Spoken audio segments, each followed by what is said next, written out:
আজি আকৌ এটা নতুন ভিডিঅ'লৈ সকলোকে স্বাগতম জনাইছোঁ। যিহে আজি ঈদে মিলাদুন্নবী হয় আৰু সকলোকে শুভেচ্ছা থাকিল। তাৰ কাৰণে মই আজি জৰ্দা পোলাওৰ এটা ৰেচিপি লৈ আহিছোঁ। মই লৈছোঁ বাসমতী ৰাইচ, পাতলটো লৈছোঁ আৰু যিকোনো বাসমতী ৰাইচ ল'ব পাৰে ইয়াত।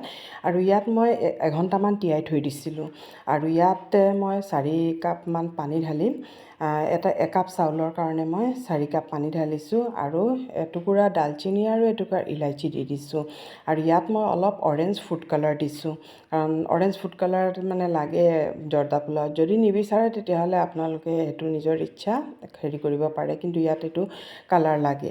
আৰু এতিয়া মই চাউলখিনি সেইখিনি পূৰা উতলি গ'ল আৰু চাউলখিনি দি পেলাই ফ্লেমটো পূৰা হাই কৰি দিম। ফ্লেমটো কমাই নথব, ফ্লেমটো একেবাৰে হাই কৰি দিব, নহ'লে চাউলখিনি আকৌ পিছত হৈ যাব।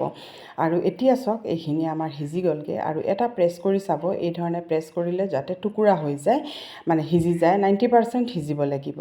আৰু এতিয়া এইখিনি মই এখন চাকনিত থৈ পেলাই এই ধৰণে গোটেই পানীখিনি মই নিগৰাই ল'ম।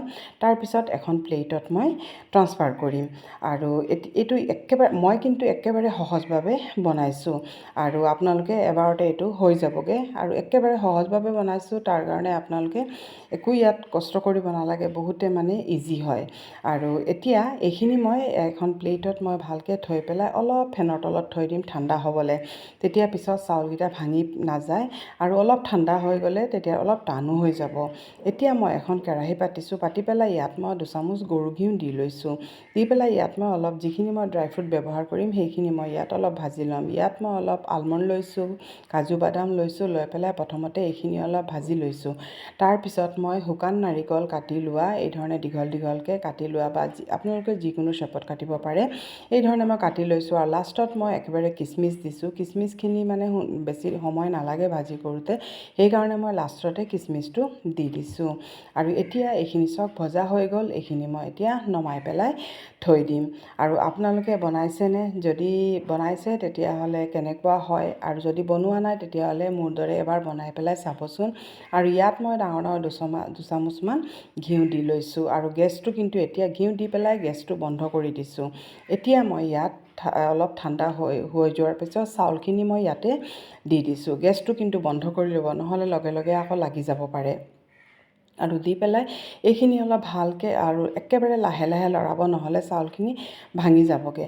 আৰু এইখিনি ভালকৈ গৰু ঘিউৰ লগত মানে মিক্স কৰি লৈছোঁ। মিক্স কৰি পেলাই মই ইয়াত যিহেতু মিঠা বস্তু বনাইছোঁ সেইকাৰণে মই অলপ নিমখ দি লৈছোঁ। আৰু এইখিনি মই অলপ 20 মিনিটমান ঢাকি পেলাই থৈ দিলোঁ। আৰু এতিয়া এইখিনি কৰিছোঁ, আকৌ মই এইখিনি অলপ লৰাই দিছোঁ। এইখিনি গোটেই মানে চাউলখিনিত ভালকৈ ঘিউখিনি কট হৈ গ'লগৈ। আৰু এতিয়া মই একাপতকৈ অলপ কম চেনি লৈছোঁ। সেইটো আপোনালোকৰ ইচ্ছা, যদি মিঠা বেছি খায় মিঠা বেছি দিব পাৰে। আৰু চেনি দি পেলাই ইয়াত মই ভজা ড্ৰাই ফ্ৰুটছখিনিও দি লৈছোঁ। আৰু এইখিনি মই বেছি মিলোৱা নাই, এই ধৰণে মানে অলপ অলপ মিলাম, একেবাৰে লাহে লাহে মিলাব, নহ'লে চাউলখিনি কিন্তু ভাঙি যাবগৈ। সেইকাৰণে এইখিনি অলপ অলপ লাহে লাহেকৈ মিলাই দিছোঁ মই। এই ধৰণে অলপ লাহেকৈ মিলাই দিব। আৰু এতিয়া লৈছোঁ ইয়াত কেওৰা ৱাটাৰ। কেওৰা ৱাটাৰটো কিন্তু বহুত ইম্পৰ্টেণ্ট হয়, কাৰণ ইয়াৰ ফ্লেভাৰটো, জাৰ্দা পোলাও ফ্লেভাৰটোৰ কাৰণে মানে লাগেই। এতিয়া মই গেছ মানে কৰি পেলাই এতিয়া এখন টাৱা পাতিছোঁ। মানে ডাইৰেক্ট গেছত বহালে কি হয়, আমি যেতিয়া দমত দিম এইখিনি মানে তলত অলপ লাগি যায়। পুৰণা টাৱা এখনত মই এই ধৰণে পাতি দিছোঁ, দি পেলাই আৰু গেছৰ ফ্লেমটো মই মিডিয়াম টু হাই কৰি পেলাই থৈ দিছোঁ। আৰু এইখন মই ইয়াতে পাতি দিছোঁ আৰু মাজে মাজে মই অলপ লৰাই গৈছোঁ। চাওকচোন চেনিখিনি মেল্ট হৈ পেলাই পূৰা পানী এৰি দিছে।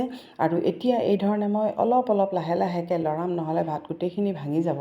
আৰু লৰাই পেলাই গোটেইখিনি আকৌ মই ঢাকি পেলাই থৈ দিম, চেনি পানীখিনি মানে পূৰা শুকাই যোৱালৈকে। আৰু এই ধৰণে চাওক, এয়া চেনি পানীখিনি পূৰা শুকাই গৈছেগৈ, চাউলখিনিও পূৰা জৰজৰীয়া হৈ গৈছেগৈ। চেনি পানীখিনি আকৌ নিজে নিজে এই ধৰণে দমত থওঁতে থওঁতে শুকাই যাবগৈ। আৰু এতিয়া মই এইটো ঠাণ্ডা হ'বলৈ দিম। এইটো কিন্তু ঠাণ্ডা হোৱাৰ পিছতহে খাব। এইটো ঠাণ্ডা হৈ গ'ল, এতিয়া মই ছাৰ্ভ কৰিছোঁ। চাওকচোন কিমান ধুনীয়া হৈছে। আৰু আপোনালোকে এবাৰ বনাই চাবচোন, বহুত টেষ্টি হয়। ল'ৰা ছোৱালীয়ে খুবেই ভাল পাব। বনাই থ'লে ল'ৰা ছোৱালীয়ে কেতিয়াবা মিঠা খাবলৈ মন গ'লে এই ধৰণে খাব পাৰিব। আৰু যদি আপোনালোকে কালাৰটো হয় তেতিয়াহ'লে কালাৰ যদি দিব নোখোজে তেতিয়াহ'লে গাজৰৰ মানে ৰসটো উলিয়াই পেলাই আপোনালোকে ইয়াত ব্যৱহাৰ কৰিব পাৰে। কিন্তু পানীত বইল কৰোঁতে নহয়, ডাইৰেক্ট মানে যেতিয়া আমি চেনিত কৰিম সেই সময়তে ব্যৱহাৰ কৰিব পাৰে। কেনেকুৱা লাগিছে ভিডিঅ'টো?